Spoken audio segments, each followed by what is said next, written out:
Do you know the one thing that can make or break relationships, change our day, or determine our reputation and character? And it's actually right under your nose. Literally, it's your tongue. This very tool we underestimate, and it has incredible power.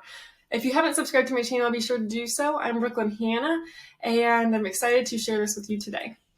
And with great power, our tongue, comes responsibility.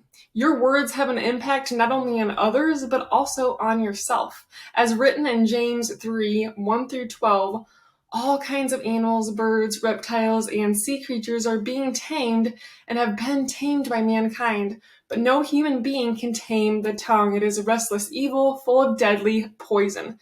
So how do we change these poisonous thoughts and words and turn them into honey, to positivity? Well, today we will examine this and learn how we can tame our tongues to be kinder to each other and even kinder to ourselves. So let's get into it. So let's talk about how this negative talk even starts. So we first need to address the root of our words. So have you ever wondered where negative talk comes from? Before you know it, you're just talking negatively out of nowhere sometimes. And it's an external manifestation of our internal dialogue. Yes, talking negatively starts with thinking negatively because you can't talk about anything without thinking about it first. In addition, when we're constantly immersed in negative thinking, our body's stress gets activated. Our stress response gets activated, and this leads to the release of different stress hormones such as cortisol and adrenaline.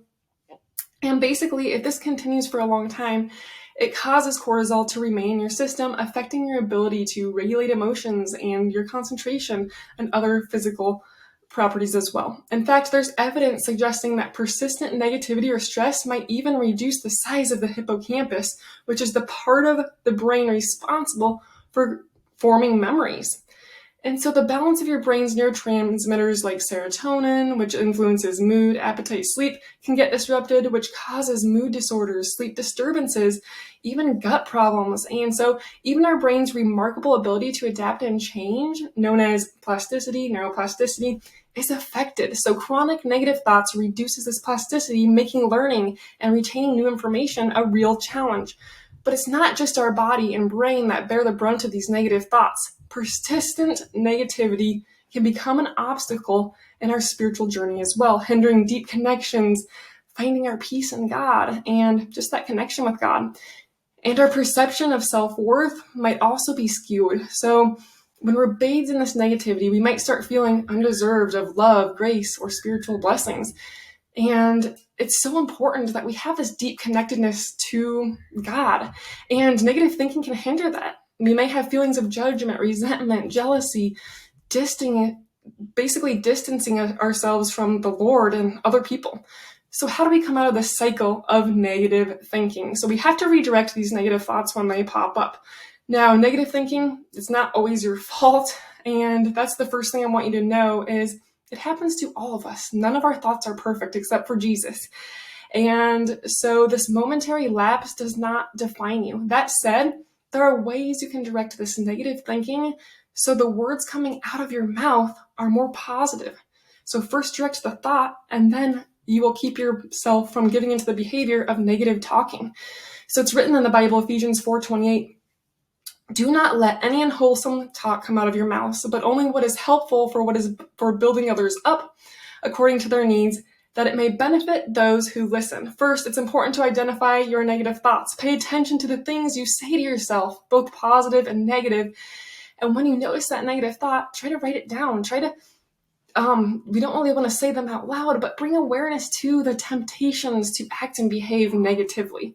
This is going to help you see more clearly, bring it out of the subconscious so you can start to challenge it when it happens next. And once you've identified this negative thought, ask yourself, is it true? Is there another better way to look at this situation? How can I have Christ's perspective here? And sometimes we overthink matters. We put ourselves in a position of distress, and sometimes we even misunderstand and misperceive the intent. Figure out if what is causing these feelings is true, is it well-founded. More often than not, it's our own insecurities that make us view a situation in a negative light. And maybe someone helped you with a task and you misunderstood it as them assuming you're not capable enough, when in reality, they were just trying to help. That's just an example. And so really challenging these thoughts when they creep up, and then replace them with positive thoughts. So one way to practice positive self-talk is by using affirmations. And in our program, we call them actually declarations. So declarations, affirmations are positive statements that you repeat to yourself on a regular basis. And this can really help replace those negative thoughts with more positive ones. So here's some examples. I am worthy of love and respect. I am a child of God. I am fearfully and wonderfully made. I am capable of achieving my goals. I am happy, healthy, full of life. I'm grateful for all the good things, all the blessings that God has given me.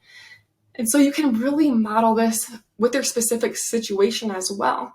In the case of the person helping you, you might tell yourself, this is not a reflection of my capability, but a reflection of their helpful spirit. And this becomes an easier statement to believe when you genuinely surround yourself with good, positive, uplifting, Christ-like people. And the people we spend time with can have a big impact on our thoughts and our feelings. And so if you're always just around someone who makes you feel insecure and like you're not enough, sometimes we maybe have to have boundaries, or we just have to not really believe what other people are saying about us too sometimes. Sometimes people don't make you feel insecure, but their words and actions are, negative. And those who gossip, spread rumors, or slander are engaging in negative thoughts and spreading negativity basically like disease to other people. It's contagious. And so those who, drink, do drugs, all that stuff they're deep in negative thoughts, wallowing, maybe in the past, or worrying about things and just kind of letting the enemy to control their mind. And so it's really important to have boundaries with people like that, staying away from, we don't always have to avoid all the people, just having a right perspective. But also if there are boundaries that need to be in place, that's really important too, because you really want to take care of yourself physically, mentally, and spiritually, and protect yourself as well. So when we're feeling stressed or overwhelmed, we're more likely to have negative thoughts. So lack of sleep, just constant stress when you have physical health challenges, for example, it can be more tempting, but it's just a temptation. Like you might have a temptation to talk negatively about someone or to lash out in anger, but you don't have to give in. Those are just temptations from the enemy. So redirect those negative thoughts. It's not easy, but it's possible. We can't always help what comes into our mind, but we can help what we meditate on and what we talk about. So let's talk about some techniques. And so you're going to have a solution to basically getting rid of this. First, ground yourself in the present moment. When you get caught up in negative thoughts, we're often thinking about the past, we're thinking about the future, what happened before, how someone hurt you 2 days ago or 2 years ago, and none of this is reality right now. Instead of making yourself anxious by thinking of that, focus on what's going on right now, the blessings in your life right now, even if it's not perfect. It's the truth, right? Just focus on the chair you're sitting on, the good meal you're eating, all the good in your life. Just really calm yourself down, bring it to the moment. So that's the second thing I was going to talk about too, is being mindful around what is going on. Really bringing your 5 senses into it. What do you taste? What do you hear? What do you see? The people around you, what are the words that they're saying to you? So you really want to be more mindful. This is powerful in calming that stress response, because in getting off sometimes even like technology, our minds are constantly racing, or when we're scrolling on technology, it can be really easy to be judging other people or gossiping or this or that. And so we really just want to be mindful, being in the community with other people, with other believers. Just being in the presence of other people is really, really powerful. You're not alone in this, go be with a community in a church that can provide support, encouragement, guidance. Your pastor may even connect you to others facing the same battles you're facing, giving you a group you can rely on who can understand what you're going through and help you in a healthy manner.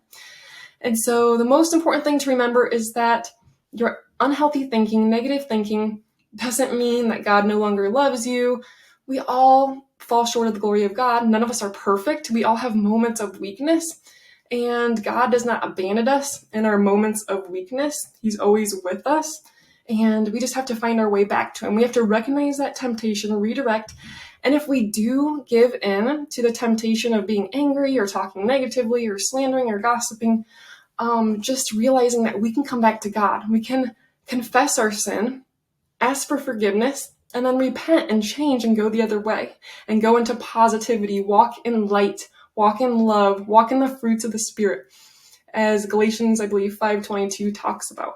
Love, joy, peace, patience, kindness, goodness, all those fruits of the Spirit are available to us right now. So if you are battling with unhealthy thinking, anxious thinking, or physical health challenges, go ahead and schedule a free call down below, and you can talk to our team and we'll see how we can help you. Thanks for watching and have a good day.